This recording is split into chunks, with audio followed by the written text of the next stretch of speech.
भारत में स्थानीय स्वशासन का जनक किसे माना जाता है? इसका उत्तर है लॉर्ड रिपन को। अगला प्रश्न है, मानव शरीर की सबसे बड़ी ग्रंथि कौन सी है? तो मानव शरीर की सबसे बड़ी ग्रंथि है यकृत, लीवर। अगला प्रश्न है, सत्यमेव जयते किस उपनिषद से लिया गया है? इसका उत्तर है सत्यमेव जयते मुंडकोपनिषद से लिया गया है। आगे बढ़ते हैं अगले प्रश्न पे। कर्क रेखा भारत के कितने राज्यों से होकर गुजरती है? तो जो कर्क रेखा है वो 8 राज्यों से होकर गुजरती है। अगला प्रश्न है, भारतीय रिजर्व बैंक की स्थापना किस वर्ष हुई थी? तो भारतीय रिजर्व बैंक की स्थापना 1 अप्रैल 1935 को हुई थी। अगला प्रश्न है, कोशिका का पावर हाउस किसे कहा जाता है? तो कोशिका का जो पावर हाउस है वो माइटोकॉन्ड्रिया को कहा जाता है। अगला प्रश्न है, भारत का नेपोलियन किसे कहा जाता है? तो भारत का नेपोलियन जो है वो समुद्रगुप्त को कहा जाता है। अगला प्रश्न है, संविधान सभा की पहली बैठक कब हुई थी? तो संविधान सभा की पहली बैठक 9 दिसंबर 1946 को हुई थी। अगला प्रश्न है, स्वेज नहर किन 2 सागरों को जोड़ती है? तो स्वेज नहर जो है वो भूमध्य सागर और लाल सागर को जोड़ती है। अगला प्रश्न है, विटामिन सी का रासायनिक नाम क्या है? तो विटामिन सी का जो रासायनिक नाम है वो है स्कॉर्बिक एसिड। अगला प्रश्न है, इनकलाब जिंदाबाद का नारा किसने लोकप्रिय बनाया था? तो इसका सही उत्तर है भगत सिंह ने। अगला प्रश्न है, प्रकाश की गति निवार्त में कितनी होती है? तो इसका सही उत्तर है 3 गुणा 10⁸ मीटर सेकंड।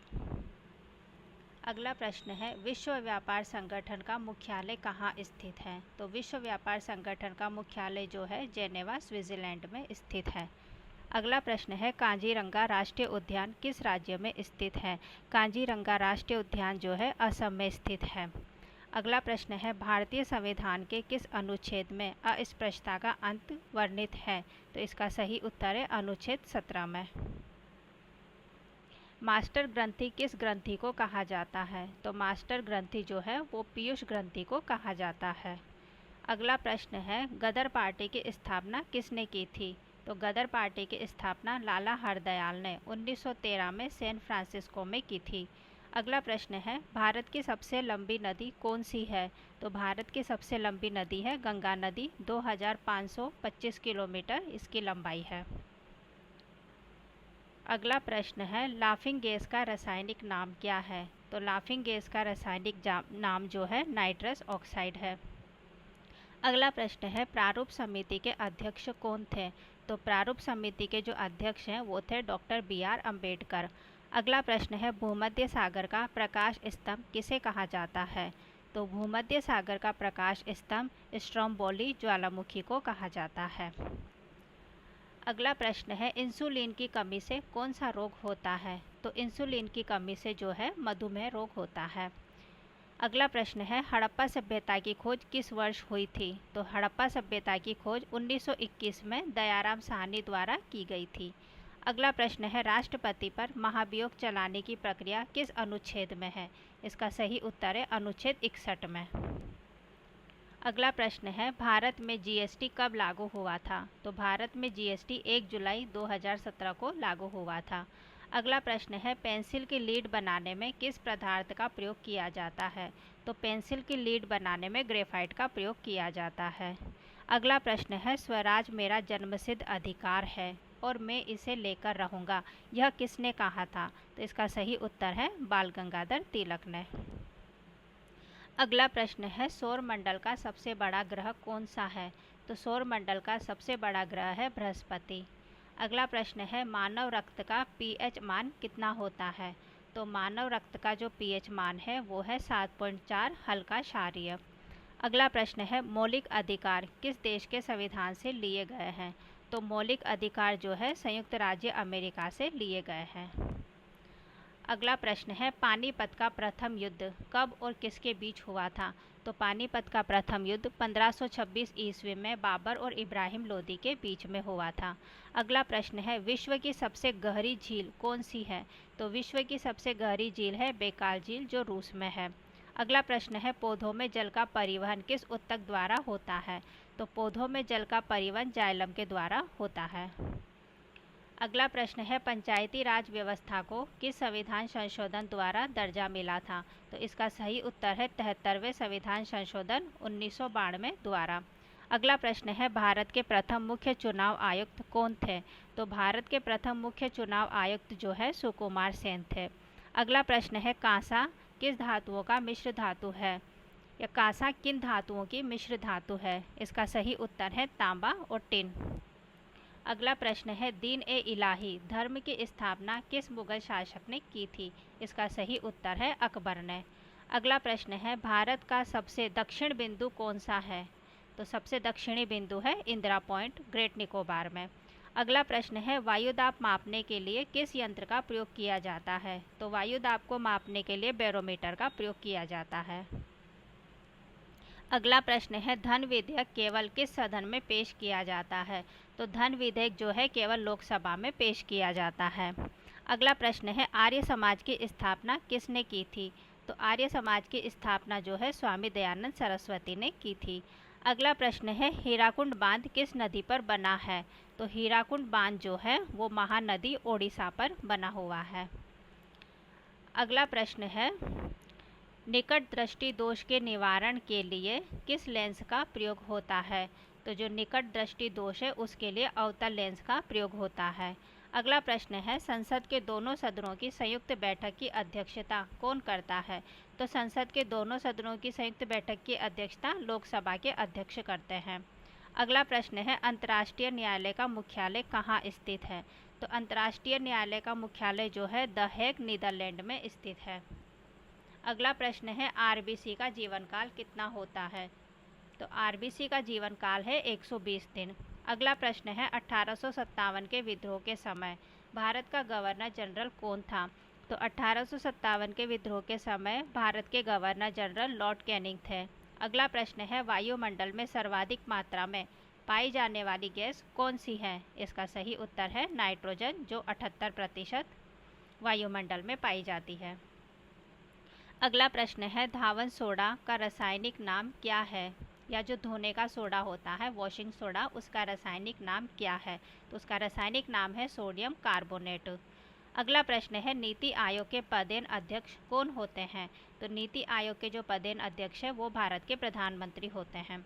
अगला प्रश्न है गौतम बुद्ध का जन्म कहाँ हुआ था? तो गौतम बुद्ध का जो जन्म है लुम्बिनी नेपाल में हुआ था। अगला प्रश्न है पृथ्वी की जुड़वा बहन किस ग्रह को कहा जाता है? तो पृथ्वी की जुड़वा बहन शुक्र को कहा जाता है। अगला प्रश्न है विद्युत धारा को मापने का मात्रक क्या है? तो विद्युत धारा को मापने का मात्रक जो है एम्पियर है। अगला प्रश्न है राज्य के नीति निर्देशक तत्व किस देश से लिए गए हैं? तो राज्य के नीति निर्देशक तत्व जो है आयरलैंड से लिए गए हैं। अगला प्रश्न है भारत में हरित क्रांति का जनक किसे माना जाता है? तो भारत में हरित क्रांति का जनक जो है डॉक्टर एम.एस. स्वामीनाथन को माना जाता है। अगला प्रश्न है रेबीज के टीके की खोज किसने की थी? तो रेबीज के टीके की खोज लुई पास्चर ने की थी। अगला प्रश्न है साइमन कमीशन भारत किस वर्ष आया था? तो साइमन कमीशन भारत 1928 में आया था। अगला प्रश्न है सुंदरबन डेल्टा किस प्रकार की नदियों द्वारा निर्मित है? तो सुंदरबन का जो डेल्टा है वो गंगा और ब्रह्मपुत्र नदियों द्वारा निर्मित है। अगला प्रश्न है कि किस विटामिन की कमी से रतौंधी होती है? तो रतौंधी जो है वो विटामिन ए की कमी से होती है। अगला प्रश्न है संविधान के किस अनुच्छेद को डॉक्टर अंबेडकर ने संविधान की आत्मा कहा है? तो वो है अनुच्छेद 32 को। अगला प्रश्न है विजयनगर साम्राज्य की स्थापना किसने की थी? तो विजयनगर साम्राज्य की स्थापना हरिहर और बुक्का ने 1336 ईस्वी में की थी। अगला प्रश्न है भारत में मीठे पानी की सबसे बड़ी प्राकृतिक झील कौन सी है? तो भारत में मीठे पानी की सबसे बड़ी प्राकृतिक झील है वुलर झील जो जम्मू कश्मीर में है। अगला प्रश्न है लोहे पर जंग लगना किस प्रकार की अभिक्रिया है? तो लोहे पर जंग लगना रासायनिक अभिक्रिया है। अगला प्रश्न है किस संविधान संशोधन द्वारा मतदान की आयु 21 से घटाकर 18 वर्ष की गई थी? इसका सही उत्तर है 61वें संविधान संशोधन 1989 के द्वारा। अगला प्रश्न है इसरो का मुख्यालय कहाँ स्थित है? तो इसरो का मुख्यालय है बेंगलुरु कर्नाटक में। अगला प्रश्न है डिस्कवरी ऑफ इंडिया पुस्तक के लेखक कौन है? तो डिस्कवरी ऑफ इंडिया पुस्तक के लेखक है जवाहरलाल नेहरू। अगला प्रश्न है दांडी मार्च की शुरुआत गांधी जी ने किस वर्ष की थी? इसका सही उत्तर है 1930 में 12 मार्च को। अगला प्रश्न है नाथुला दर्रा किस भारतीय राज्य में स्थित है? तो नाथुला दर्रा जो है वो सिक्किम में स्थित है। अगला प्रश्न है ध्वनि की तीव्रता मापने की इकाई क्या है? तो ध्वनि की तीव्रता मापने की इकाई है डेसिबल। अगला प्रश्न है नियंत्रण एवं महालेखा परीक्षक की नियुक्ति कौन करता है? तो नियंत्रण एवं महालेखा परीक्षक की नियुक्ति जो है भारत के राष्ट्रपति के द्वारा की जाती है। अगला प्रश्न 71 है नोबेल पुरस्कार पाने वाले प्रथम भारतीय कौन थे? तो नोबेल पुरस्कार पाने वाले प्रथम भारतीय रविन्द्रनाथ टैगोर 1913 में इनको पुरस्कार मिला था। अगला प्रश्न है कथकली किस राज्य का शास्त्रीय नृत्य है? तो कथकली जो है वो केरल का शास्त्रीय नृत्य है। अगला प्रश्न है फॉरवर्ड ब्लॉक की स्थापना किसने की थी? तो फॉरवर्ड ब्लॉक की स्थापना सुभाष चंद्र बोस ने 1939 में की थी। अगला प्रश्न है दक्षिण भारत की गंगा किस नदी को कहा जाता है?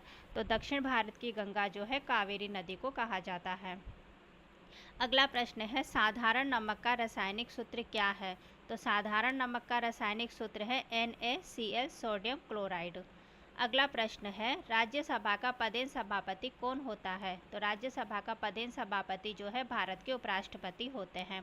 पंचतंत्र पुस्तक के रचयिता कौन है? तो पंचतंत्र पुस्तक के रचयिता है पंडित विष्णु शर्मा। अगला प्रश्न है भारत का पहला उपग्रह कौन सा था? तो भारत का पहला उपग्रह आर्यभट्ट 1975 में प्रक्षेपित हुआ था। अगला प्रश्न है महात्मा गांधी का भारत में पहला सत्याग्रह कौन सा था? तो महात्मा गांधी का भारत में पहला सत्याग्रह चंपारण सत्याग्रह था जो 1917 में हुआ था।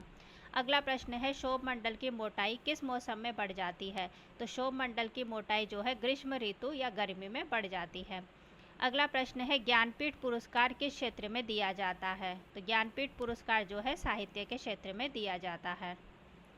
अगला प्रश्न है भारत का राष्ट्रपति अपना त्यागपत्र किसे सौंपते हैं? तो भारत के जो राष्ट्रपति है वो अपना त्यागपत्र उपराष्ट्रपति को सौंपते हैं। अगला प्रश्न है रेड क्रॉस का मुख्यालय कहाँ है? तो रेड क्रॉस का मुख्यालय है जेनेवा स्विट्जरलैंड में। अगला प्रश्न है मानव शरीर में इंसुलिन का निर्माण कहाँ होता है? तो मानव शरीर में इंसुलिन का निर्माण अग्नाशय में होता है। अगला प्रश्न है स्वामी विवेकानंद ने रामकृष्ण मिशन की स्थापना कब की थी? तो स्वामी विवेकानंद ने रामकृष्ण मिशन की स्थापना 1897 में की थी। अगला प्रश्न है ग्रैंड कैनियन किस नदी पर स्थित है? तो ग्रैंड कैनियन जो नदी है जो ग्रैंड कैनियन कोलोराडो नदी USA पर जो है उस पर स्थित है। अगला प्रश्न है आनुवंशिकी का पिता किसे कहा जाता है? तो आनुवंशिकी का पिता जो है ग्रेगर मेंडल को कहा जाता है। अगला प्रश्न है भारतीय संविधान में कुल कितनी अनुसूचियां हैं? तो भारतीय संविधान में टोटल 12 अनुसूचियां हैं। अगला प्रश्न है राष्ट्रीय आय का अनुमान भारत में सबसे पहले किसने लगाया था? तो राष्ट्रीय आय का अनुमान भारत में सबसे पहले दादाभाई नेहरू जी ने लगाया था। अगला प्रश्न है अंतर्राष्ट्रीय महिला दिवस कब मनाया जाता है? अंतर्राष्ट्रीय महिला दिवस मनाया जाता है 8 मार्च को। अगला प्रश्न है सूरत अधिवेशन क्यों प्रसिद्ध है? तो सूरत अधिवेशन जो 1907 में हुआ था वो कांग्रेस के गरम और नरम दल में विभाजन के लिए प्रसिद्ध है। अगला प्रश्न है भारत की सबसे बड़ी तटीय खारे पानी की झील कौन सी है? तो भारत की सबसे बड़ी तटीय खारे पानी की झील है चिल्का झील जो ओडिशा में है। अगला प्रश्न है पीतल किन धातुओं का मिश्रण है? तो पीतल जो है वो तांबा और जस्ता का मिश्रण है। अगला प्रश्न है भारत के अंतिम गवर्नर जनरल और प्रथम भारतीय गवर्नर जनरल कौन थे? तो भारत के अंतिम गवर्नर जनरल और भारत के प्रथम गवर्नर जनरल थे राजगोपालचारी। अगला प्रश्न है संयुक्त राष्ट्र संघ की स्थापना कब हुई थी? तो संयुक्त राष्ट्र संघ की स्थापना जो है 24 अक्टूबर 1945 को हुई थी। अगला प्रश्न है भारत रत्न से सम्मानित होने वाली पहली महिला कौन थी? तो भारत रत्न से सम्मानित होने वाली पहली महिला थी इंदिरा गांधी 1971 में उनको ये पुरस्कार मिला था। अगला प्रश्न है राष्ट्रीय खेल दिवस किसकी स्मृति में मनाया जाता है? तो राष्ट्रीय खेल दिवस जो है वो मेजर ध्यानचंद की स्मृति में मनाया जाता है 29 अगस्त को। अगला प्रश्न है सूर्य के प्रकाश से हमें कौन सा विटामिन प्राप्त होता है? तो सूर्य के प्रकाश से विटामिन डी प्राप्त होता है। अगला प्रश्न है भारत के संविधान का संरक्षक किसे माना जाता है? तो भारतीय संविधान का संरक्षक जो है वो सर्वोच्च न्यायालय है। अगला प्रश्न है, रुपये के नए प्रतीक चिन्ह को किसने डिज़ाइन किया था? तो इसका सही उत्तर है डी, उदय कुमार ने।